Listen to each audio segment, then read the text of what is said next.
Good morning everyone. You all are welcome to Study IQ and I am Dr. Ranjita. आज के इस lecture में हम लोग बात करेंगे NCERT क्लास 7 साइंस NCERT के चैप्टर नंबर 11 के बारे में. तो ये चैप्टर है about transportation in animals and plants. तो हम लोग बात करेंगे कि किस तरीके से जो भी न्यूट्रिएंट्स हैं वो पूरी की पूरी बॉडी में, चाहे वो ह्यूमन बॉडी हो चाहे वो प्लांट बॉडी हो, किस तरीके से ट्रांसपोर्ट होते हैं. अगर ह्यूमंस की बात करेंगे तो उनके अंदर सर्कुलेटरी सिस्टम होता है. सर्कुलेटरी सिस्टम मतलब ब्लड और हार्ट. इसमें हम बात करेंगे इस चैप्टर में हार्ट के बारे में, आर्टरीज, वेन्स, वेसल्स, इन सब के बारे में बात करेंगे. This is a very interesting chapter. Personally मेरा फेवरेट चैप्टर है, बहुत इंटरेस्टिंग है. So let's start. आप लोग अगर मुझे कांटेक्ट करना चाहते हैं तो you can mail me, you can follow me at this Instagram link. और इस लेक्चर के PDF के लिए आप ये टेलीग्राम लिंक ज्वाइन कर सकते हैं. टेलीग्राम लिंक ज्वाइन करते टाइम यू जस्ट जो एड्रेस है उसमें स्पेलिंग का ध्यान रखिए.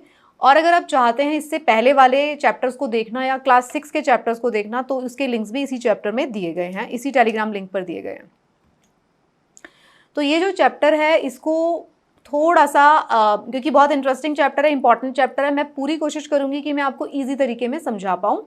तो इस चैप्टर में हम बात कर रहे हैं सर्कुलेटरी सिस्टम के बारे में. तो सबसे पहले हम देखते हैं कि जो कोई भी ऑर्गेनिजम्स होते हैं उनके अंदर उनको किसकी ज़रूरत होती है. न्यूट्रिएंट्स और ऑक्सीजन, दो चीज़ों की ज़रूरत होती है. एक तो पोषक तत्व चाहिए, दूसरा क्या चाहिए, दूसरा उनको चाहिए ऑक्सीजन. पोषक तत्व भी चाहिए और ऑक्सीजन भी चाहिए. किस लिए? To carry out various life processes. Waste product, देखो हमारे को किसी भी ऑर्गेनिजम्स को न्यूट्रिएंट्स चाहिए और ऑक्सीजन चाहिए to carry out the process. और जो न्यूट्रिएंट और जो ऑक्सीजन यूटिलाइज होगी तो वेस्ट प्रोडक्ट भी बनेंगे. तो वेस्ट प्रोडक्ट जो प्रोड्यूस होते हैं उसको भी निकालना है और रिमूव करना है. तो न्यूट्रिएंट्स और ऑक्सीजन को ट्रांसपोर्ट करके पूरे बॉडी में पहुंचा देना है और पूरे बॉडी में से जितने भी वेस्ट प्रोडक्ट्स हैं उसको बाहर निकाल देना है. तो ये सारा का सारा जो काम करता है वो हमारा जो सिस्टम है ट्रांसपोर्ट वाला जो सिस्टम है वो सारा काम करता है. तो उसके अंदर क्या क्या काम करता है, कौन कौन से सिस्टम काम करते हैं, हम उसके बारे में इसमें बात करेंगे. तो एनिमल बॉडी है. In animal body these functions are carried out by an internal transport system called circulatory system. तो ये सर्कुलेटरी सिस्टम का सारा पार्ट है. तो सर्कुलेटरी जो सिस्टम है वो जो होता है, जिसको ब्लड सर्कुलेटरी सिस्टम भी कहा जाता है, जो मेन ट्रांसपोर्ट सिस्टम होता है ह्यूमन बॉडीज़ में और एनिमल्स में. मतलब ब्लड जो है, ब्लड एक तरीके का मीडियम है जो कि अपने अंदर सारे के सारे न्यूट्रिएंट्स को मिक्स करता है और ऑक्सीजन को मिक्स करता है और पूरी की पूरी बॉडी में सप्लाई कर देता है. तो ब्लड जो है वो मीडियम होता है. तो ये ब्लड का सर्कुलेटरी सिस्टम होता है. It makes food, water and oxygen available to every part of the body and remove waste material. Urea निकाल देता है, CO2 निकाल देता है हमारे बॉडी से. मतलब आप ये समझ लीजिए कि हमारे पूरे बॉडी के अंदर जो खून है वो अलग अलग नालियों के थ्रू घूम रहा है. उन नालियों को हम क्या कहते हैं, उनको हम कहते हैं आर्टरीज और वेन्स. तो उसके थ्रू पूरी की पूरी बॉडी के एक एक कोशिका में खून जा रहा है और वो खून क्या करता है, अच्छा जो चीज़ें होती हैं ऑक्सीजन साथ में हमारे न्यूट्रिएंट्स उनको लेके जाता है. और जो भी वेस्ट प्रोडक्ट होते हैं हमारे शरीर के अंदर जैसे कि कार्बन डाइऑक्साइड और यूरिया, उसको हटा देता है बॉडी में से. तो सर्कुलेटरी सिस्टम में क्या क्या आता है, ब्लड, ब्लड वेसल्स और हार्ट, ये इसके मेन कंपोनेंट्स है. मतलब ब्लड की वेसल्स जिससे वो पंप होता है, आर्टरीज और वेन्स होती है, और हार्ट. तो हम इसके बारे में अब डिटेल में पढ़ेंगे. अब आप ये देखिए स्ट्रक्चर. सबसे पहले आप देखिए, हमने एक स्ट्रक्चर पढ़ा था पिछली क्लास में, पिछले चैप्टर में मैंने आपको पढ़ाया था जो सिस्टम था जिससे हम सांस लेते हैं, रेस्पिरेटरी सिस्टम.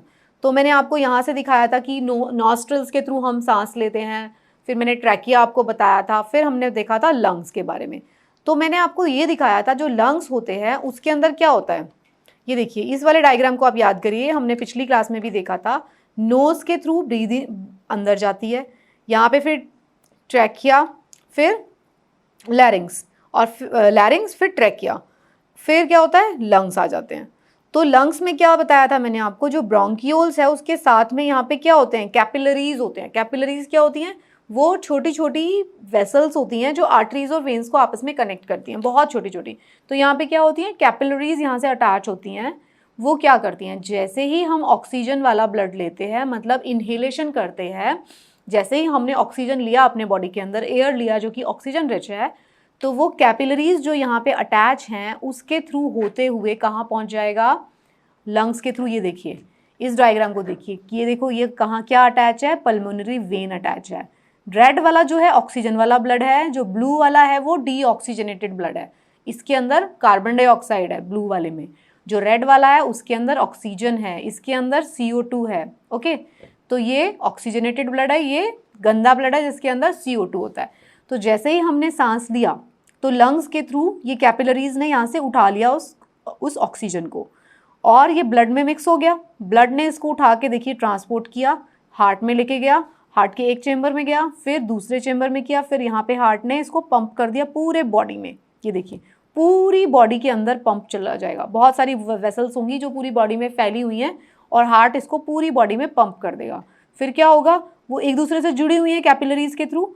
जैसे ही वो यूज़ हो जाएगा वो वाला ब्लड, मतलब ये प्रोसेस लगातार चल रहा है, जैसे ये यूज़ हो जाएगा तो यहाँ से पिक करेगा ये उसी ब्लड को जिसके अंदर ऑक्सीजन यूज़ हो गई है। फिर क्या है उसके अंदर, कार्बन डाइऑक्साइड है यहाँ पर सेल्स में। फिर हमने यहाँ पर चला जाएगा वो ब्लड, किस साइड पे आ जाएगा, राइट वेंट्रिकल में और राइट एट्रियम में, फिर राइट वेंट्रिकल में, और वापस देखो लंग्स में यहाँ पे चला गया, और लंग्स में हमने एक्सहेलेशन के थ्रू उसको कार्बन डाइऑक्साइड को बाहर रिलीज कर दिया। तो इस तरीके से ये पूरा प्रोसेस चलता है। लंग्स के थ्रू हम सांस लेते हैं, नॉस्ट्रल्स के थ्रू, फिर लंग्स में जाके फिर ये ऑक्सीजनेटेड ब्लड यहाँ से पिक होता है पल्मोनरी वेन, फिर ये इसको यहाँ पे दे देते हैं हार्ट में, हार्ट इसको सारी जगह पंप कर देता है, सारी जगह से बॉडी फिर कार्बन डाइऑक्साइड रिच ब्लड को यहाँ पे उठा लेती है, फिर यहाँ से वेंट्रिकल्स के थ्रू फिर दोबारा लंग्स में। तो ये जो चक्कर है, जो पूरा का पूरा सिस्टम है पूरा का पूरा, ये पूरा मेंटेन रहता है, लगातार चलता रहता है, नॉन स्टॉप। ओके, ये भी आपने देख लिया। फिर हम बात करते हैं ब्लड की। ब्लड क्या होता है? ब्लड जो है it is a fluid tissue. ये ब्लड जो है फ्लूइड टिश्यू है, मतलब लिक्विड है ये, that flows in our blood vessels. Blood vessels क्या है हमारी? Arteries and veins. It is red in colour. अब ब्लड रेड कलर का क्यों होता है? ब्लड रेड कलर का इसलिए होता है क्योंकि उसमें एक पिगमेंट होता है, कौन सा? हीमोग्लोबिन। प्लांट्स ग्रीन कलर के क्यों होते हैं? क्योंकि उनके अंदर एक पिगमेंट होता है, क्लोरोफिल। ओके, तो ब्लड हमारा रेड कलर का है and it flows through the network of tubes in the whole body called blood vessels. तो ब्लड जो होता है वो पंप होता है सारे के सारे हमारे पार्ट्स में। तो अगर हम एक बार पहले ब्लड का कॉम्पोजिशन देख लेते हैं, हम ब्लड किस किस चीज़ से बना है, तो ब्लड के अंदर दो चीज़ें होती हैं, एक प्लाज्मा और एक फॉर्म्ड एलिमेंट्स। अगर मैं ब्लड की बात करूँ, ये एक लिक्विड है, तो इसके अंदर दो चीज़ें, एक उसका लिक्विड पार्ट है, एक उसके अंदर सॉलिड पार्ट है। तो जो लिक्विड पार्ट है उसे प्लाज्मा कहते हैं, ये 55% होता है। लिक्विड पार्ट को आप इस तरीके से समझ लीजिए कि फॉर एग्जांपल अगर आप कोई मैंगो शेक बना रहे हैं, ठीक है, तो मैंगो शेक में क्या होता है? लिक्विड कौन सा है? दूध है, और उसके अंदर आपने क्या क्या डाला? आपने उसके अंदर चीनी डाल दी, आपने उसमें मैंगो डाल दिया, उसके अंदर आपने ड्राई फ्रूट्स डाल दिए, वो सब क्या है? वो सब फॉर्म्ड एलिमेंट्स हैं। तो जो लिक्विड था वो था प्लाज्मा, और जो फॉर्म्ड एलिमेंट्स है वो है ल्यूकोसाइट्स, प्लेटलेट्स, इरेथ्रोसाइट। इरेथ्रोसाइट्स का मतलब है RBCs, ल्यूकोसाइट का मतलब है WBCs, और प्लेटलेट्स तो प्लेटलेट्स होते हैं।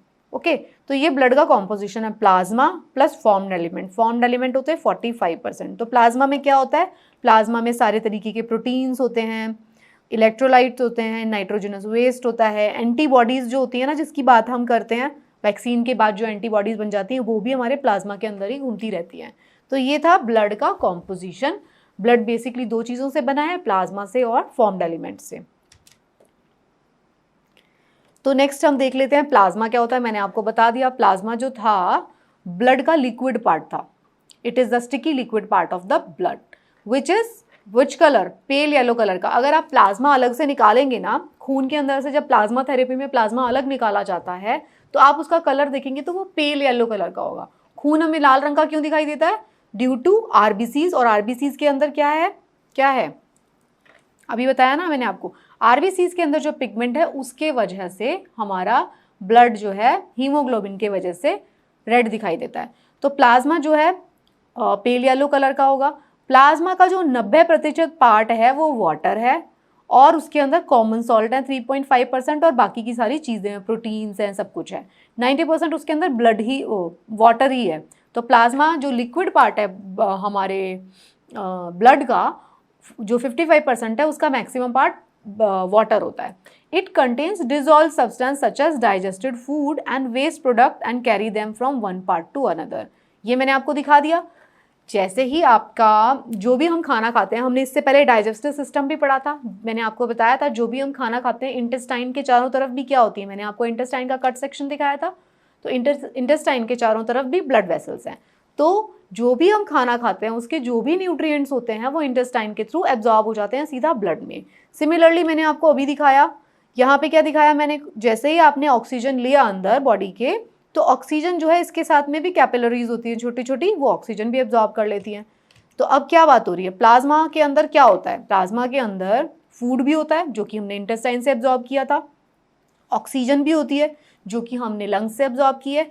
वेस्ट प्रोडक्ट कहाँ से आते हैं, जब ऑक्सीडेशन हो जाती है सेल्स के अंदर, जब एरोबिक ऑक्सीडेशन होती है तो उसके बाद क्या होता है, एनर्जी रिलीज होती है, और क्या रिलीज होता है, CO2. तो जो CO2 होता है वो सारे वेस्ट प्रोडक्ट हैं, वो भी ब्लड के अंदर होते हैं, तो ब्लड उसको वापस लेके आता है. CO2 तो लंग्स के थ्रू बाहर चला जाता है. फिर क्या बचता है, जो यूरिया होता है वो किडनीज के थ्रू फिल्टर होता है. तो हम इसमें किडनी वाला सेक्शन भी इसमें ऐड करेंगे. Okay, I hope I am making sense. आपको थोड़ा सा को रिलेट करके पढ़ना होगा, इसीलिए मैं सारी चीज़ों को को रिलेट कर रही हूँ इस चैप्टर में. तो फिर हम बात करते हैं प्लाज्मा की, तो हमने बात कर ली. फिर हम बात करते हैं फॉर्म्ड एलिमेंट्स की. तो फॉर्म्ड एलिमेंट्स में क्या क्या होता था, RBCs, जिसको मैंने बताया था इरिथ्रोसाइट. तो RBCs का रेड कलर होता है प्रेजेंस ऑफ पिगमेंट हीमोग्लोबिन, ये हम जानते हैं. तो जो हीमोग्लोबिन होता है, ये जो पिगमेंट है, ये पिगमेंट जो है ऑक्सीजन, इस पिगमेंट की क्वालिटी होती है कि ये ऑक्सीजन के साथ बाइंड कर सकता है. तो ये क्योंकि ऑक्सीजन के साथ बाइंड कर सकता है, तो हीमोग्लोबिन जो है रेड कलर का प्रोटीन है जो बाइंड करता है ऑक्सीजन के साथ और ट्रांसपोर्ट कर देगा ऑक्सीजन सारे पार्ट्स में. जितने भी हमारी बॉडी के सेल्स हैं उन तक वो हीमोग्लोबिन वाले जो ऑक्सीजन वाले ब्लड को ट्रांसपोर्ट कर देता है. तो in presence of haemoglobin which makes the blood appear red, haemoglobin की वजह से ब्लड रेड है, ये भी हमने पढ़ लिया. जो ब्लड हीमोग्लोबिन की वजह से ब्लड के अंदर ऑक्सीजन कंबाइन होने की कैपेसिटी जो होती है वो बन जाती है, और जो ऑक्सीजन के साथ कंबाइन हो जाता है जब हीमोग्लोबिन, तो उसको बोला जाता है ऑक्सी हीमोग्लोबिन. ये एक केमिकल नेम है इसका, ऑक्सी हीमोग्लोबिन.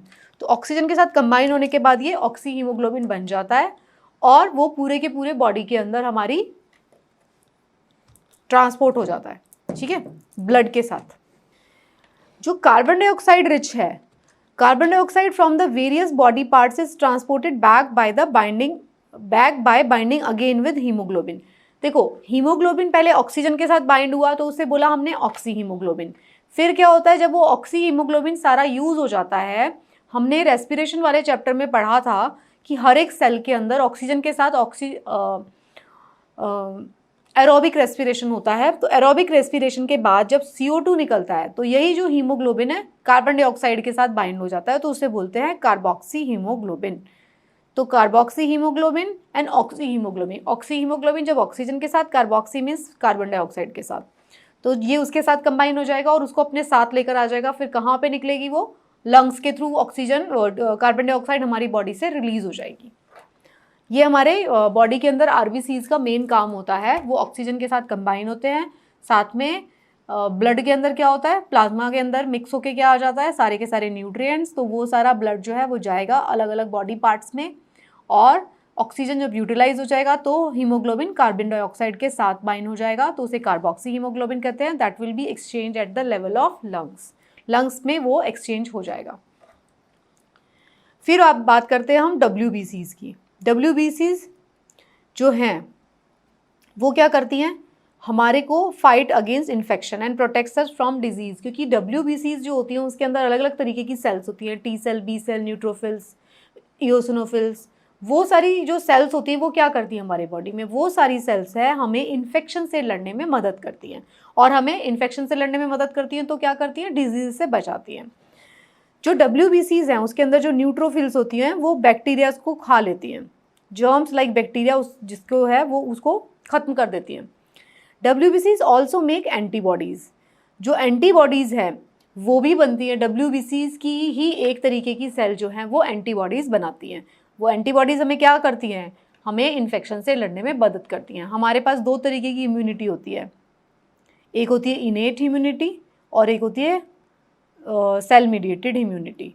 तो जो सेल मेडिएटेड इम्यूनिटी है उसमें हमारी क्या बन जाती है, एंटीबॉडीज़ बनाती है हमारी बॉडी खुद। और वो कैसे बनाती है, WBCs के थ्रू बनाती है।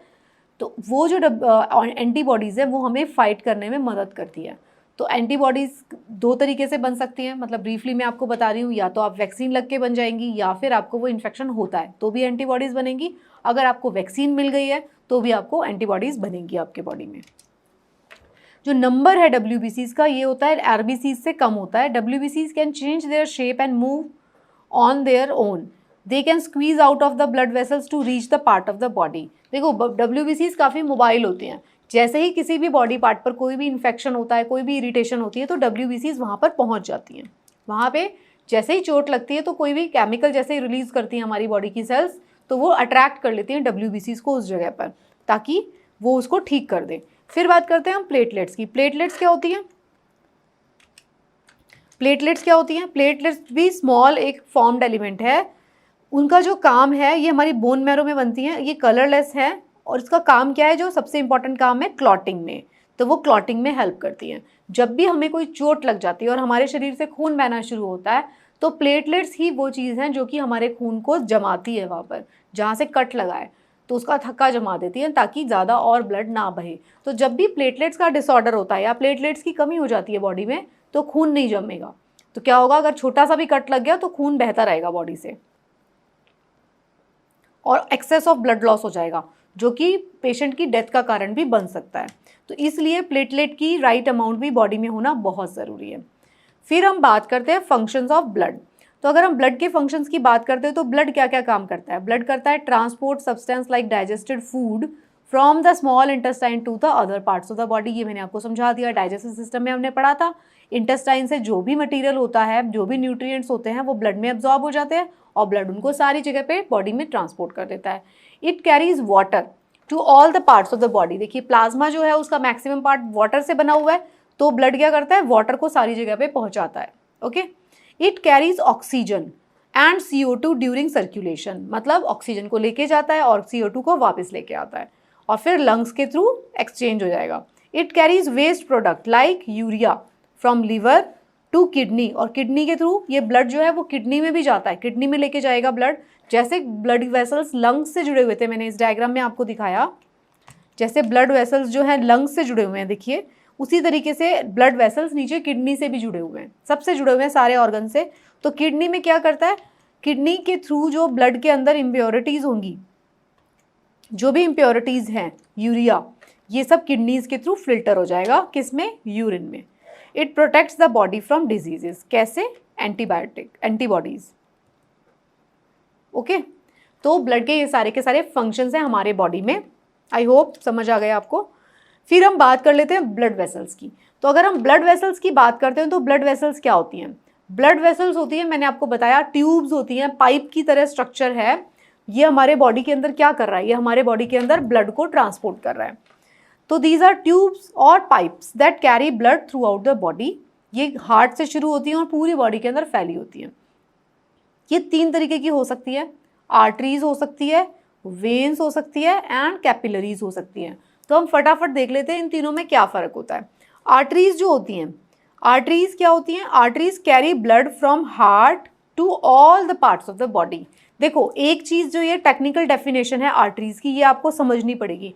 आर्टरीज हमेशा उसको कहा जाता है, देखो आर्टरी, कभी आपके क्वेश्चन ये आता है कि आर्टरीज उसको कहते हैं जिसके अंदर ऑक्सीजनेटेड ब्लड होता है, तो इसका मतलब होगा नो, वो स्टेटमेंट इनकम्प्लीट है। ओके, आर्टरीज उसको कहा जाता है जिसमें जो वेसल्स, जो ब्लड वेसल्स हार्ट से जो है बॉडी ब्लड को लेके जाती हैं, carries blood from the heart, मतलब अवे फ्रॉम हार्ट, जो इसको अवे लेके जाती हैं ब्लड को, उसको आर्टरीज कहा जाता है। जो इनसाइड लेके आती हैं हार्ट के, उसको वेन्स कहा जाता है। ये डेफिनेशन ही आपको याद करनी है, क्योंकि पल्मोनरी आर्टरी और पल्मोनरी वेन में डिफरेंस होता है, वो आप तभी समझ पाएंगे जब आपको ये डेफिनेशन पता रहेगी। आर्टरी क्या है, जो ब्लड को हार्ट से अवे फ्रॉम हार्ट लेके जा रही है, और वेन क्या है, which is taking blood inside the heart. Okay, these lie quite deep under our skin. जो आर्टरीज होती हैं हमेशा वेन्स के कंपैरिजन में डीप होंगी। तो जो आपको अपनी स्किन पे दिखाई देती हैं, आप अपनी स्किन पे देखिए, जो आपको दिखती हैं सुपरफिशियल, वो क्या होती हैं, वो आपकी वेन्स होती हैं, वो आपकी आर्टरीज नहीं होती, क्योंकि आर्टरीज डीप होती हैं and can not be seen easily. तो जब आपकी जो इंट्रावीनस इंजेक्शन लगता है ना, उसका नाम भी है इंट्रावीनस, VENOUS, तो वो वेन्स के अंदर लगता है, वो इंट्रा आर्टीरियल इंजेक्शन नहीं होता कभी भी। इंट्रावीनस जो भी इंजेक्शन लगते हैं जो ब्लड वेसल के अंदर सीधा लग रहे हैं, वो इंट्रावीनस इंजेक्शन होता है, क्योंकि वेन्स हमेशा हमारी बॉडी पे सुपरफिशियली पड़ी हुई हैं, आर्टरीज जो है वो डीप है। Okay, arteries have thick elastic walls as the blood flow at high pressure. Arteries की जो वॉल होंगी वो थिक होंगी। ये सारी देखो चीज़ें आपको रटने की कोई ज़रूरत नहीं, समझते जाओ। आर्टरीज की वॉल्स थिक क्यों होती हैं? क्योंकि हार्ट से पंप होता है ब्लड। हार्ट जो होता है एक मोटर की तरह है हमारे बॉडी में, वो पंप करता है, पुश करता है ब्लड को। हार्ट से पुश होगा ब्लड और वो पूरे बॉडी में फैलेगा, वो इसलिए उसकी थिक वॉल होती है, क्योंकि उसको ज़्यादा प्रेशर झेलना पड़ रहा है ड्यू टू पंपिंग एक्शन। ठीक है, आर्टरीज के अंदर कोई वॉल्व भी नहीं होते, no walls are present in the artery. The main artery aorta is connected to the left ventricle of the heart. ये हम अभी हार्ट का स्ट्रक्चर पढ़ेंगे तब मैं आपको दिखा दूंगी। आर्टरीज के अंदर क्या होता है? ऑक्सीजनेटेड ब्लड होता है from left ventricle to all the parts of the body except lungs. Lungs इसका एक्सेप्शन है, लंग्स को छोड़ के लंग्स से ऑक्सीजनेटेड ब्लड लेकर आ रही है कौन? Pulmonary vein. अभी मैं दिखाऊंगी आपको, उसे पल्मोनरी वेन कहते हैं। लेकिन बाकी सब क्या होता है? बाकी सारी की सारी आर्टरीज जो होती हैं उसके अंदर ऑक्सीजनेटेड ब्लड होता है। Another artery called pulmonary artery is connected to the ventricles of the heart and carries deoxygenated blood from the right ventricle of the lungs. ये जो चीज़ है ये मैं आपको अभी डायग्राम से समझाती हूँ। Arteries normally carry oxygenated blood from the heart, but one artery, pulmonary artery, जो सिर्फ पल्मोनरी आर्टरी है उसके अंदर डीऑक्सीजनेटेड ब्लड होता है। ये सिर्फ एक्सेप्शन है लंग्स से। ये क्यों होता है ये मैं आपको बता देती हूँ। ये हम एक बार डायग्राम देख लेते हैं हार्ट का। देखिए इस डायग्राम को आप देखिए, यहाँ पे क्या लिखा हुआ है? मैंने आपको बोला था आर्टरी वही चीज़ होती है जो कि हार्ट से ब्लड को वापस लेके जाती है, अवे फ्रॉम हार्ट जो लेके जाएगी, that is called artery. Okay, away from heart. तो अब आप ये देखिए, हार्ट से अवे गया, ये कौन सी सबसे बड़ी आर्टरी है? अयोटा, जिसके अंदर जो सारे के सारे मेन आर्टरी है। ये हमारी सबसे बड़ी आर्टरी, बहुत मोटी होती है। ये हमारे ब्लड में से, हार्ट में से ब्लड को, ऑक्सीजनेटेड ब्लड को लेके जाती है और सिर्फ पूरी बॉडी में फैला देती है। लेकिन मैंने आपको बताया, वहाँ पे चार्ट में लिखा हुआ था स्लाइड में, एक्सेप्शन कौन है? पल्मोनरी वेन एक्सेप्शन है। पल्मोनरी वेन जो होती है वो वेसल है जो कि लंग्स से ऑक्सीजनेटेड ब्लड हार्ट में लेके आ रही है। मैंने आपको डेफिनेशन बताई थी, जो अवे फ्रॉम हार्ट लेके जा रही हैं उनको हम आर्टरी कहते हैं, इसलिए उनमें ऑक्सीजनेटेड ब्लड होता है, except from pulmonary vein. Pulmonary vein के अंदर ऑक्सीजनेटेड ब्लड होता है, लेकिन इसको हम वेन इसलिए बोलते हैं क्योंकि ये जो है हार्ट के अंदर लेके आ रही है, अवे नहीं लेके जा रही, ये इनसाइड हार्ट लेके आ रही है ब्लड। कहाँ से? लंग्स से। तो इसलिए pulmonary vein is the only when which is carrying oxygenated blood. इसके अंदर वेन है लेकिन फिर भी इसके अंदर ऑक्सीजन वाला ब्लड है, इसलिए हम इसको वेन कहते हैं, क्योंकि ये हार्ट के अंदर लेके आती है ब्लड, इसलिए इसको हम बोलते हैं वेन। लेकिन इसका ना, ये काम क्या कर रही है? इस ऑक्सीजन वाला ब्लड उठा रही है। सिमिलरली वेन्स का मतलब ये होता है, ये देखिए ये वेन जो है, वेना कावा है ये सबसे बड़ी वेन। वेन्स का काम ये होता है कि ये हार्ट के अंदर लेके आती हैं ब्लड, मतलब they are taking blood inside the heart, इस वाले हार्ट के राइट चेम्बर में। बट एक एक्सेप्शन है, वो है पल्मोनरी आर्टरी। पल्मोनरी आर्टरी एक ऐसी आर्टरी है जिसके अंदर डीऑक्सीजनेटेड ब्लड होता है। आर्टरी इसको क्यों कह रहे हैं? क्योंकि ये अवे फ्रॉम हार्ट लेके जा रही है। ये जो राइट एट्रियम है उससे अवे फ्रॉम हार्ट लेके कहाँ लेके जा रही है? लंग्स में, इसलिए इसको पल्मोनरी आर्टरी कहा जा रहा है। आई होप आपको समझ में आ रहा है। मैं क्विकली एक बार फिर रिपीट कर रही हूँ, पल्मोनरी वेन एक्सेप्शन है और पल्मोनरी आर्टरी एक्सेप्शन है। पल्मोनरी वेन के अंदर ऑक्सीजनेटेड ब्लड होता है, पल्मोनरी आर्टरी के अंदर कार्बन डाइऑक्साइड का रिच ब्लड होता है। क्यों? क्योंकि ये लंग्स से ब्लड जो है हार्ट के अंदर लेके आती है, इसलिए इसका नाम वेन रखा गया है, ना कि आर्टरी। सिमिलरली पल्मोनरी जो आर्टरी है वो हार्ट से लेके अवे लेके जा रही है ब्लड, कहाँ? लंग्स में, लेकिन ये कार्बन डाइऑक्साइड ब्लड है, लेकिन ये अवे लेके जा रही है, इसलिए इसको हम आर्टरी बोल रहे हैं, इसलिए इसका नॉमेनक्लेचर है। बाकी अगर आप इस डायग्राम में देखेंगे तो आर्टरीज वो होती हैं जिनके अंदर जो हार्ट से अवे लेके जाती हैं ब्लड को, एक्सेप्ट फॉर पल्मोनरी आर्टरी। बस पल्मोनरी आर्टरी उसका एक्सेप्शन है, जो कि कार्बन डाइऑक्साइड रिच ब्लड लेके जाती है away from heart to the lungs. इसी तरीके से पल्मोनरी वेन्स वो होती हैं जो हार्ट के अंदर ब्लड लेके आ रही हैं, except for pulmonary vein. Pulmonary when वो वेन है जिसके अंदर ऑक्सीजनेटेड ब्लड होता है, वो इनसाइड लेके आ रही है बट लंग्स से। ओके, पल्मोनरी वर्ड जो है उसका मतलब है लंग्स। तो बस आपको ये याद रखना है, लंग्स के केस में लंग्स से ब्लड हमारे हार्ट में आ रहा है, फिर हार्ट सारे बॉडी में भेज रहा है। तो क्योंकि लंग्स से हमारे हार्ट में आता है ब्लड, तो जो हमारे हार्ट के अंदर आता है, जो इनसाइड आता है, उसको हम वेन बोलते हैं। क्योंकि लंग्स से आ रहा है तो हमारा ऑक्सीजनेटेड ब्लड है, बट उसका नाम हमने वेन दिया है, क्योंकि टेक्निकल टर्म वेन का नाम यही है जिसके अंदर जो हार्ट के अंदर जो है ब्लड लेके आती है उसे वेन कहा जाता है, जो अवे फ्रॉम हार्ट लेके जाती है उसे आर्टरी कहा जाता है। तो pulmonary artery and pulmonary vein are two exceptions. I hope you people understood this fact. यही अगर एग्जाम में क्वेश्चन आएगा तो इसी से आएगा, पल्मोनरी आर्टरी और पल्मोनरी वेन से। तो हम पढ़ रहे थे आर्टरीज के बारे में। तो आर्टरीज में क्या था, मैंने आपको बता दिया। Arteries normally carries oxygenated blood except for pulmonary artery. Pulmonary artery में क्या है, डीऑक्सीजनेटेड ब्लड है। वो कहाँ लेके जा रही है, लंग्स में, हार्ट से लंग्स में। और लंग्स में क्या होगा, ये डीऑक्सीजनेटेड ब्लड का जो CO2 है वो बाहर निकाल देंगे हम लंग्स के थ्रू। किसके थ्रू, ब्रीदिंग के थ्रू, एक्सेल। फाइन। फिर हम वेन्स के बारे में पढ़ लेते हैं। अब वेन्स के बारे में हम सब जान चुके हैं। वेन्स क्या होती हैं, वो ब्लड वेसल्स हैं जो सारे के सारे बॉडी पार्ट्स से carries blood from all the body parts to back to heart लेके आ रही हैं, उनको बोलते हैं वेन्स। अब वेन्स ट्यूब लाइक हैं और ये क्या होती हैं, स्किन के अंदर सिचुएटेड रहती हैं, लेकिन ये सुपरफिशियल रहेंगी। हमने पढ़ा था आर्टरीज डीप रहती हैं, ये सुपरफिशियल रहेंगी। और किस तरीके की दिखाई देती हैं हमें, ग्रीनिश ब्लू कलर की। आपकी स्किन के नीचे ग्रीन ब्लू कलर की जो दिखती हैं वो वेन्स हैं। इनके अंदर क्या होता है, डीऑक्सीजनेटेड ब्लड। एक्सेप्शन कौन सा है, deoxygenated blood from parts of the veins have a thin walls, क्योंकि इनको बहुत ज़्यादा प्रेशर से पंप नहीं करना, तो इनकी वॉल थिन होगी। आर्टरीज को प्रेशर से पंप करना है क्योंकि हार्ट ने प्रेशर लगाया हुआ है। ओके, तो उनकी वॉल थिक थी। वेन्स के अंदर वॉल्स होते हैं। किस लिए होते हैं वॉल्स इसलिए होते हैं ताकि वो ब्लड का जो बैक फ्लो है उसको अवॉइड करते हैं।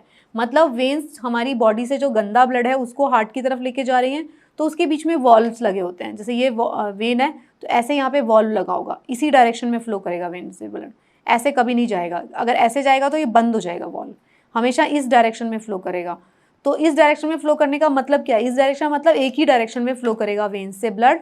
अदरवाइज वॉल्व इस तरीके से एक्ट करते हैं ताकि प्रिवेंट बैक फ्लो, गंदा ब्लड है वो वापस ना जाए हमारे बॉडी में, इसलिए इसके अंदर वॉल्व्स लगे होते हैं। Usually veins carry deoxygenated blood. Exception क्या है, एक्सेप्शन है पल्मोनरी वेन। पल्मोनरी वेन के अंदर ऑक्सीजनेटेड ब्लड है, लेफ्ट एट्रियम से हार्ट की तरफ आ रहा है और वो ऑक्सीजनेटेड ब्लड है क्योंकि वो लंग से आ रहा है। पल्मोनरी वेन है वो क्योंकि वो लंग से हमारे हार्ट में आ रही है। ओके, फिर हम एक बार डिफरेंस पढ़ लेते हैं दोनों का। अब सारा हम जानते हैं आर्टरीज और वेन्स में क्या डिफरेंस है। ये थिक वॉल होती है ट्यूब लाइक, ये थिन वॉल होगी। क्यों, क्योंकि इसको प्रेशर झेलना है, इसको नहीं झेलना।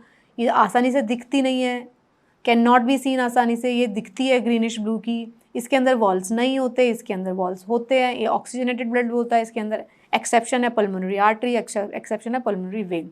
Blood flow at a high pressure, इसमें लो प्रेशर में जाता है। ठीक है, ये था हमारा आर्टरीज और वेन के बीच में डिफरेंस। फिर हम बात करते हैं कैपिलरीज की। अब आर्टरीज और वेन्स जो हैं वो थोड़ी मतलब सिग्निफिकेंटली लार्जर वेसल्स हैं। कैपिलरीज लेकिन क्या होती हैं, कैपिलरीज जो हैं हमारी बॉडी के अंदर वो एक्सट्रीमली थिन ब्लड वेसल्स होती हैं, उनको कहा जाता है। They can not carry arteries, they connect arteries to veins. ये दोनों को ज्वाइन करती है। जहाँ जहाँ पे आर्टरीज और वेन्स कंबाइन होंगी वहाँ पे क्या होंगी, कैपिलरीज।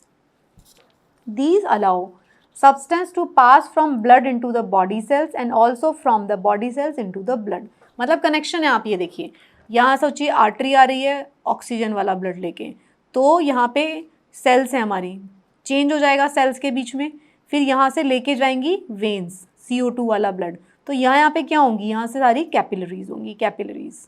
ओके, ये आप समझ लीजिए। ऐसा जाल बिछा हुआ है पाइप्स का, ट्यूब्स का जाल बिछा हुआ है, वहाँ पे दो अलग अलग तरीके की ट्यूब्स को जो कंबाइन करती हैं, छोटी छोटी ट्यूब्स, उनको बोलते हैं कैपिलरीज।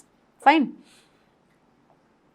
तो एक्सचेंज ऑफ सब्सटेंस कौन कौन सा होता है, food, oxygen, CO2 etcetera between the blood and the body cells takes place through capillaries. ये मैंने आपको समझा दिया। फिर हम बात करते हैं ऑक्सीजनेटेड एंड डीऑक्सीजनेटेड ब्लड क्या होता है, जान चुके हैं वैसे हम। The blood that carries oxygen in it is called oxygenated blood, वो उसके अंदर रिच ऑक्सीजन होगा। ऑक्सीजनेटेड ब्लड जो होगा वो लंग्स से आएगा, comes from lungs where oxygen from the fresh air get mixed into the blood and carries towards the heart. मतलब पल्मोनरी जो वेन है उसने लंग्स से ऑक्सीजन उठाया और वो ब्लड में मिक्स हो गया, वो सेम ब्लड को कहाँ पे लेकर आई, हार्ट के एक चेम्बर में ले आई। कौन से वाले में, लेफ्ट एट्रियम में, ओके। और वो जो ब्लड है फिर उस हार्ट ने लेफ्ट वेंट्रिकल में ट्रांसफर कर दिया, फिर उसने पूरी बॉडी को भेज दिया। ऑक्सीजनेटेड ब्लड जो होता है ब्राइट रेड कलर का होता है, डीऑक्सीजनेटेड ब्लड जो होता है वो डार्क कलर का होता है, ओके। जो ब्लड जो है रिच जो कार्बन डाइऑक्साइड के अंदर होगा उसको डीऑक्सीजनेटेड ब्लड बोल देंगे, वो कार्बोक्सी हीमोग्लोबिन बना देता है ना, वो क्या बनाता है, oxyhaemoglobin, oxygenated. If a person get injured and heavy blood loss occur there is a need to give blood of other person to patient. The person who gives the blood is called donor while the person who receives the blood is called recipient. The process of donation of blood from one person to another person it is called transfusion. The RBCs of a patient receiving blood will stick together and may cause death of the patient. This matching of the blood group is called blood group compatibility. देखिए एक चीज़ होती है जब blood transfusion किया जाता है, एक person का ब्लड जो है दूसरे पर्सन को ट्रांसफ्यूज किया जाता है तो उस टाइम पे हमें क्या चेक करनी पड़ती है, कंपैटिबिलिटी चेक करनी पड़ती है, okay. Compatibility itself is a very big topic, ये इसमें नहीं दिया गया क्लास 7 एनसीईआरटी में, सब्सिक्वेंट एनसीईआरटीज़ में आएगा तब हम डिटेल में पढ़ेंगे, क्योंकि अभी हम समझने की कोशिश कर रहे हैं सर्कुलेटरी सिस्टम को, ठीक है। अब हम आ जाते हैं हार्ट पर। Now coming is the very interesting part of this chapter. Heart के बारे में अब हम पढ़ेंगे, हार्ट का स्ट्रक्चर। पहले तो आप बेसिक्स देख लेते हैं हम। हार्ट जो है वो ऑर्गन है जो कॉन्टिन्यूसली बीट कर रहा है, वो रुकता नहीं है कभी भी। हमारी आंखें बंद हो जाती हैं, हाथ पैर काम करना बंद कर देते हैं रात को जब हम सोते हैं, लेकिन हार्ट हमारा कॉन्टिन्यूसली काम करता रहता है, okay. As a pump for transport of the blood carrying other substance, वो सारे के सारे बॉडी में हमारे खून को भेजेगा। ये कभी भी स्टॉप नहीं करता, रिलैक्स नहीं करता। हार्ट ने अगर स्टॉप किया तो फिर हम लोग स्टॉप हो जाते हैं। लोकेशन क्या होता है हार्ट का, heart is located in the chest cavity. किस तरफ रहता है, लेफ्ट साइड पे रहता है, ओके, थोड़ी सी लेफ्ट साइड पे, we all know. It lies between two lungs, ये दो लंग्स के बीच में है, सेफ बिल्कुल। कौन सी, हमारी थोरैक्स के बीच में है, रिब केज के बीच में, लास्ट चैप्टर में हमने पढ़ा था। रिब केज के केज जो है पीछे से हमारी स्पाइनल कॉर्ड है, आगे से हमारी रिब्स है, नीचे से हमारा डायाफ्राम है, उसके अंदर सिक्योर है बिल्कुल, दोनों तरफ लंग्स हैं, बीच में हार्ट को प्लेस किया गया है, बहुत ही secure. The heart is made up of special muscles called cardiac muscles. जो हार्ट की मसल्स होती हैं ना वो बहुत ही स्पेशल होती हैं। क्यों स्पेशल होती हैं, बाकी सारी मसल्स हमारी बॉडी की थक जाती हैं, हम उनसे काम करते हैं, भागते हैं, दौड़ते हैं, थक जाती हैं मसल्स, हमारी एक लिमिट है। लेकिन हार्ट की जो मसल्स हैं विच इज़ कार्डियक मसल्स, उनकी कोई लिमिट नहीं है, वो पूरी ज़िंदगी काम करती हैं। अगर आप 100 साल जिएंगे तो 100 साल काम करेंगी, आप 200 साल जिएंगे तो 200 साल काम करेंगी। The size of our heart is roughly equal to our left closed and is enclosed in a protective cover called pericardium fist. The heart is hollow inside. देखो ये कहने की यहाँ पे हैंड आएगा, जो हमारा हाथ को अगर हम ऐसे मुट्ठी बना लेंगे तो रफली हर एक इंसान का हार्ट, मतलब this is a rough estimate, हर एक इंसान का जो हार्ट होता है उसके हाथ की जो मुट्ठी होती है, कॉम्पैक्ट मुट्ठी, उसके बराबर होता है, इतना बड़ा हार्ट होता है, रफली ये एस्टिमेट है। तो यही बताया गया है। तो ये जो है हार्ट जो है हॉलो होता है अंदर से वो खाली होगा। खाली अंदर से क्यों होता है, क्योंकि उसके अंदर ब्लड को आना जाना है। हार्ट एकदम सॉलिड नहीं होता अंदर से, हार्ट एक मशीन की तरह है, अंदर से हॉलो है, उसके अंदर पानी, उसके अंदर ब्लड जाएगा और ब्लड बाहर निकलेगा, ओके। अब हम स्ट्रक्चर पढ़ते हैं। ये आप देखिए, बहुत ध्यान से देखिएगा, हार्ट का ये स्ट्रक्चर है, इसको मैं यहाँ पे अगर ऐसे बनाती हूँ, मान लीजिए रफ स्केच बना रही हूँ मैं, अगर ये हार्ट है तो इसके हम 4 पार्ट कर लेते हैं, ओके। ये है इसका लेफ्ट एट्रियम, लेफ्ट साइड है ये इसका लेफ्ट वेंट्रिकल, ये राइट एट्रियम, ये राइट वेंट्रिकल। आपको समझाने के लिए मैं बता रही हूँ, इसमें देखिए left atrium, left ventricle, right atrium, right ventricle. तो जो लेफ्ट एट्रियम है उसके अंदर क्या आ रहा है, लंग्स से आ रही है, लंग्स लेके आ रही हैं उसके अंदर पल्मोनरी वेन। ये देखिए पल्मोनरी वेन खुल रही है लेफ्ट एट्रियम में, तो इसके अंदर क्या आ रही है हमारे पास, लंग्स से पल्मोनरी वेन्स। मैंने बोला था ये एक्सेप्शन है, क्योंकि ये हार्ट के अंदर लेके आती है जो भी चीज़, उसको वेन कहते हैं हम। तो पल्मोनरी वेन इसके अंदर आ रही है जिसके अंदर ऑक्सीजन वाला ब्लड है। फिर यहाँ पे आ गया ऑक्सीजन वाला ब्लड, उसने इसको इधर ट्रांसपोर्ट कर दिया लेफ्ट वेंट्रिकल में, इधर से इधर चला गया। लेफ्ट वेंट्रिकल्स ने इसको किस में ट्रांसफर कर दिया? एओर्टिक वॉल के थ्रू अयोटा में। अयोटा जो है हमारी सबसे बड़ी आर्टरी है, लेफ्ट वेंट्रिकल से लेफ्ट एट्रियम में, लेफ्ट एट्रियम ने ट्रांसपोर्ट कर दिया अयोटा में। फिर ये सारे बॉडी के अंदर फैल गया। फिर सारी बॉडी के अंदर से इंफीरियर वेना केवा हमारी सबसे बड़ी वेन है, सारी बॉडी के अंदर से वो घूम घूम आके ब्लड को लेकर आ रही है। इंफीरियर वेना केवा कहाँ पर? राइट एट्रियम में। यहाँ पे आ रही है इंफीरियर वेना केवा, मतलब ब्लड को लेके हार्ट में आ रही है, इसलिए इसको वेन कहते हैं। फाइन, ये लेकर आ गई राइट एट्रियम में। फिर राइट एट्रियम ने किया पंप, राइट एट्रियम ने राइट वेंट्रिकल में पंप किया इधर से, और राइट वेंट्रिकल ने कहाँ भेज दिया? देखिए इधर भेज दिया। ये कौन है? Pulmonary artery. पल्मोनरी आर्टरी, इसको आर्टरी क्यों बोल रहे हैं? क्योंकि ये अवे फ्रॉम हार्ट लेके जा रही है। कहाँ पे? लंग्स में। यहाँ से लेके चली गई ये पल्मोनरी आर्टरी, कहाँ लेके चली गई? लंग्स में। अब लंग्स में क्या होगा? एक्सहेल करेंगे हम ब्रीदिंग के साथ और कार्बन डाइऑक्साइड एक्सचेंज हो जाएगा। फिर हम दोबारा से ब्रीद इन करेंगे, फिर कार्बन डाइऑक्साइड से की जगह पे क्या आ जाएगा? ऑक्सीजन। फिर पल्मोनरी वेन फिर लेके आएगी लेफ्ट एट्रियम में, फिर लेफ्ट वेंट्रिकल में, फिर कहाँ चला जाएगा? लेफ्ट वेंट्रिकल से अयोटा में। फिर पूरी बॉडी से घूम के वीना केवा कहाँ पे लेके आएगी? राइट एट्रियम में। फिर राइट एट्रियम पुश करेगा राइट वेंट्रिकल में, और राइट वेंट्रिकल किसको भेजेगा? पल्मोनरी आर्टरी को। वो कहाँ ले जाएगी? लंग्स में। बहुत सिंपल है, सिर्फ देखने में आपको कॉम्प्लिकेटेड लगेगा बट ये इतना कॉम्प्लिकेटेड नहीं है। सिर्फ आपको ये समझना है 4 चेंबर है हार्ट के, लेफ्ट साइड को left atrium ventricle, right atrium ventricle. Left ventricle में सबसे पहले पल्मोनरी वेन्स आती हैं, पल्मोनरी वेन्स से वेंट्रिकल में, लेफ्ट वेंट्रिकल में आएगा, फिर अयोटा में चला जाएगा। फिर पूरी बॉडी से कार्बन डाइऑक्साइड वाला ब्लड वेना केवा लेके आएगी राइट एट्रियम में, राइट एट्रियम से राइट वेंट्रिकल में, और राइट वेंट्रिकल से कहाँ भेजेंगे? उसको लंग्स में भेजेंगे ताकि कार्बन डाइऑक्साइड एक्सचेंज हो जाए। तो फिर लंग्स में चला जाएगा पल्मोनरी आर्टरी के through. So this is the सबसे सिंपल एक्सप्लेनेशन जो हो सकती है वो मैंने आपको समझाने की कोशिश की है, हार्ट कैसे फंक्शन कर रहा है। ठीक है, अब हम बात कर लेते हैं, ये तो हमने पढ़ लिया location, structure of the heart की बात कर लेते हैं। ये मैंने आपको दिखा दिया पहले। अब आप देख लो इसके अंदर क्या है। स्ट्रक्चर में 4 चेम्बर्स हैं, उनको क्या बोल रहे हैं? कंपार्टमेंट्स हैं। अपर 2 को बोलते हैं हम एट्रिया, जिसको एट्रियम बोलते हैं। सिंगुलर को एक को एट्रियम बोलते हैं, दोनों को एट्रिया। तो बस आपको याद करना है, 3-4 बार आप ये नाम पढ़ लो, एट्रिया, वेंट्रिकल, अयोटा, वीना केवा, पल्मोनरी आर्टरी। तो 4-5 बार अगर आप ये नाम बोलेंगे तो आपके ब्रेन में स्टिक हो जाएंगे। इसमें ऐसा कुछ बहुत ज़्यादा रॉकेट साइंस नहीं है। ओके, एट्रियम क्या होते हैं? ऊपर वाले जो दोनों चेम्बर्स हैं उसको एट्रियम बोल रहे हैं। ये देखिए, ये दोनों को एट्रियम बोलते हैं। ये जो होते हैं right atrium, left atrium. Left atrium किससे जुड़ा हुआ है? लेफ्ट वेंट्रिकल से। ये आपको बस ध्यान रखना है, एट्रियम वेंट्रिकल से जुड़ा हुआ है। दोनों एट्रियम आपस में नहीं जुड़े हुए। अगर दोनों एट्रियम आपस में जुड़े हुए होंगे तो उसे हार्ट डिफेक्ट कहते हैं। दिल में छेद है, दोनों आपस में जुड़ गए हैं, गंदा ब्लड जो है साफ ब्लड के साथ मिक्सिंग हो रही है, तो वो एक प्रॉब्लम होती है। तो नॉर्मली दोनों एट्रियम, दोनों वेंट्रिकल एक दूसरे से जुड़े नहीं होते इंसान में, ओके, ह्यूमन बींग्स में। तो क्या है, ऊपर वाले चेम्बर्स को कहा जाता है एट्रियम, और जो नीचे वाले चेम्बर्स हैं उनको कहा जाता है वेंट्रिकल्स। फाइन। जो left side of the heart है उसके अंदर लेफ्ट एट्रियम और लेफ्ट वेंट्रिकल होता है, और उसके अंदर ऑक्सीजन वाला ब्लड रहता है लेफ्ट साइड में। राइट साइड में क्या होता है? राइट एट्रियम और राइट वेंट्रिकल, उसमें कौन सा होता है? CO2 वाला ब्लड रहता है। ओके, तो जो एट्रिया और वेंट्रिकल्स हैं वो सेपरेटेड किससे होते हैं? एट्रिया और वेंट्रिकल्स के बीच में क्या है? वॉल्व्स हैं। देखिए, ये एट्रिया है, ये वेंट्रिकल, और उसके बीच में ये वॉल्व है। ये वाला जो है ये वॉल्व है, ये वाला भी वॉल्व है। वॉल्व क्या करता है? कभी भी बैक फ्लो को प्रिवेंट करेगा। मान लीजिए एक बार इधर आ गया तो इधर से इधर नहीं जाएगा, इधर से फिर उसको पुश करेगा वो किसी ना किसी जिस भी वेसल के उसने उसको भेजना है वहाँ पे पुश करेगा।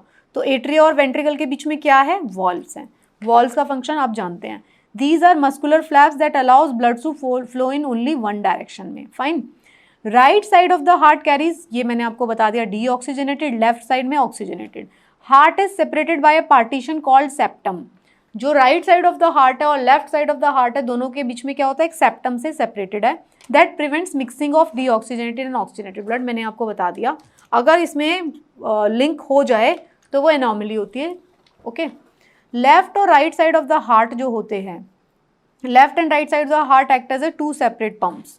Left side of the heart pump oxygenated blood, while the right side of the heart pump deoxygenated blood. अब तक आप अच्छे से समझ गए होंगे, आपको रट गया होगा, left side oxygenated, right side deoxygenated. जो ऑक्सीजनेटेड ब्लड होता है उसको must be kept separate from deoxygenated blood. तो इसके लिए, क्योंकि वो सप्लाई करता है पूरी बॉडी में रेस्पिरेशन के थ्रू, पूरा सप्लाई करता है, इसीलिए दोनों के बीच में एक सेप्टम होता है जो दोनों चेंबर्स को अलग कर रहा होता है। Fine, if oxygenated and deoxygenated blood will mix with each other, the body cells will not be able to get enough oxygen. इसीलिए फिजियोलॉजिकली हमारे हार्ट के अंदर दो पार्टीशन है, अलग अलग जो है ऑक्सीजन रिच ब्लड अलग काम कर रहा है, कार्बन डाइऑक्साइड रिच ब्लड को उसमें से लेके आ रहे हैं और वो बाहर चला जाता है। तो ये चीज़ें जो है भगवान ने फिजियोलॉजिकली इस तरीके से बना के भेजा है। आई होप आपको हार्ट का स्ट्रक्चर समझ में आ गया होगा। फाइन, फिर बात होती है हार्ट बीट की। तो हार्ट बीट क्या होती है? हार्ट बीट होती है rhythmic contraction and relaxation of heart muscles that produces a specific sound of lub dub, is called heart beat. अब देखो, अभी मैंने आपको हार्ट का डायग्राम दिखाया, इस डायग्राम को फिर से देखिए। ये जो है लेफ्ट एट्रियम से लेफ्ट वेंट्रिकल में पुश होता है, फिर लेफ्ट वेंट्रिकल से कहाँ पुश होता है? एओर्टा में। तो ये काम हो रहा है, ये आप समझ गए। अब आप देखिए हार्ट बीट कैसे प्रोड्यूस होती है। हार्ट बीट्स जैसे हार्ट ऐसे कॉन्ट्रैक्ट करता है फिर रिलैक्स करता है, कॉन्ट्रैक्ट करता है रिलैक्स करता है। जब कॉन्ट्रैक्ट करेगा तभी वो ब्लड को पुश कर पाएगा। जो वो मोटर जो है हार्ट की, ये कैसे काम करती है? वो कॉन्ट्रैक्शन और रिलैक्सेशन के थ्रू काम करती है। जैसे ही कॉन्ट्रैक्ट करेगा तो वो पुश करेगा, छोटा हो जाएगा साइज में तो पुश करेगा। तो एवरेज उसकी वजह से आपको लब डब जो साउंड सुनाई देता है, जो आप पल्स चेक करते हो अपनी रिस्ट पर, वो आपको सुनाई देता है। तो एवरेज जो हार्ट बीट है वो 72 से 80 बीट्स पर मिनट होती है। ठीक है, वो किसके केस में ज़्यादा होती है? रेस्टिंग में वो फिर से कम हो जाती है, एक्सरसाइज करते हो तो बढ़ जाती है ना। मैंने आपको लास्ट चैप्टर में बताया था विमेन के केस में वो ज़्यादा होती है। During fast beating of heart the blood is pump more rapidly to the organs and supply more oxygen. Heart beat कब बढ़ती है?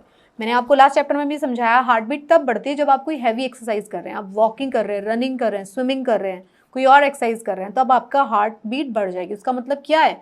हार्ट बीट बढ़ने का मतलब है कि अब आपकी बॉडी को ज़्यादा ऑक्सीजन चाहिए वो काम करने के लिए। अगर आप भाग रहे हैं तो आपकी मसल्स को पावर चाहिए, तो हार्ट क्या करेगा? जल्दी जल्दी पंप करेगा ताकि जल्दी जल्दी ऑक्सीजन वाला ब्लड आपकी बॉडी के अंदर जल्दी जल्दी सप्लाई हो। ऑक्सीजन क्या करती है?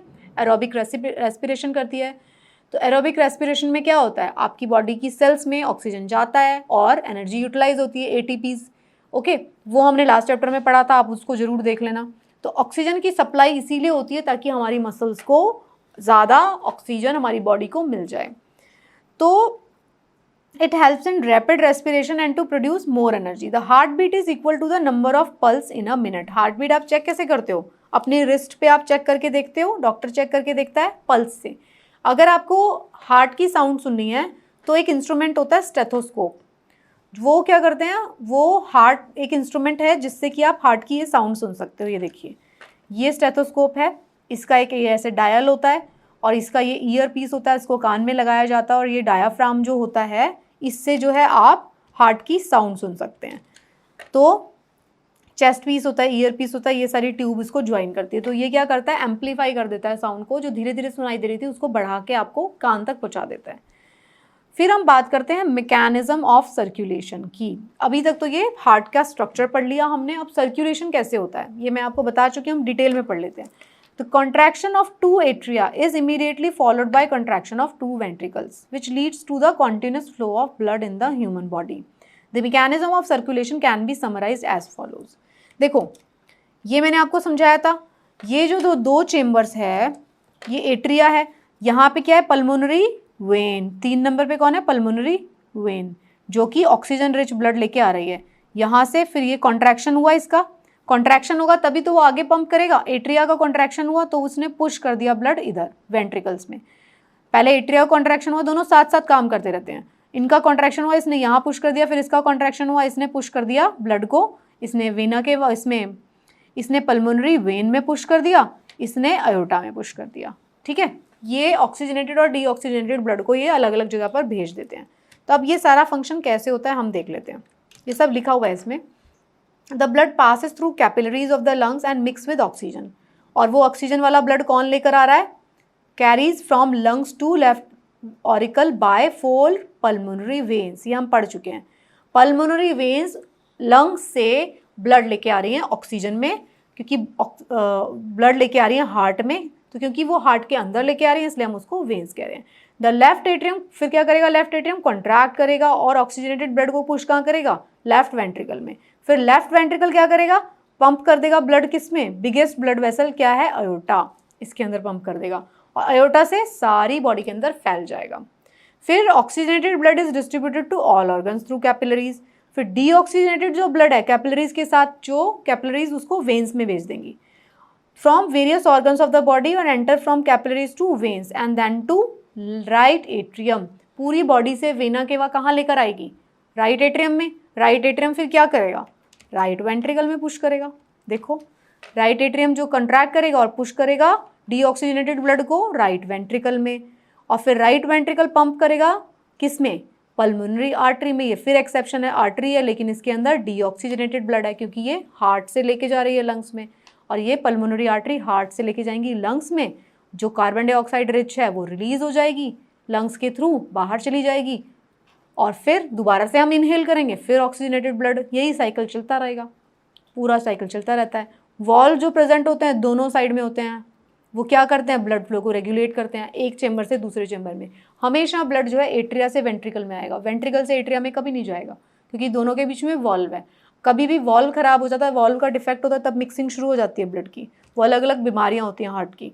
ओके, तो ये तो थी नॉर्मल वर्किंग।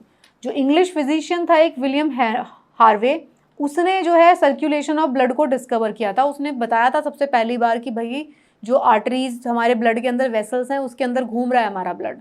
तो लोगों ने शुरू में उसकी बात ही नहीं मानी कि भाई ये उसका मजाक उड़ाया गया, लेकिन बाद में प्रूव हुआ। उसने बताया था कि ब्लड जो है हमारे ऑसिलेट करता रहता है, उसका काफ़ी मजाक बना, लेकिन लेटर ऑन जो है उसका जब वो before he died but however before he died Henrys idea about circulation was accepted. शुक्र है उसके मरने से पहले एक्सेप्ट हो गया था ये आइडिया, उसने बता दिया था। तो ये तो था ब्लड का जो सिस्टम है पूरा सर्कुलेटरी, वो किस तरीके से हमारे बॉडी में काम करता है। सो आई होप आपको ये समझ में आया होगा। आपको अगर ये अभी अच्छे से याद नहीं हुआ तो प्लीज़ आप इस लेक्चर को दोबारा रिपीट मोड में देख लेना, आपको पूरा 100% क्लियर हो जाएगा। I have just made it as simple as possible. So thank you so much. हम इस चैप्टर का कॉन्टिन्यूएशन सेकेंड पार्ट में पढ़ेंगे। Best of luck for your preparation.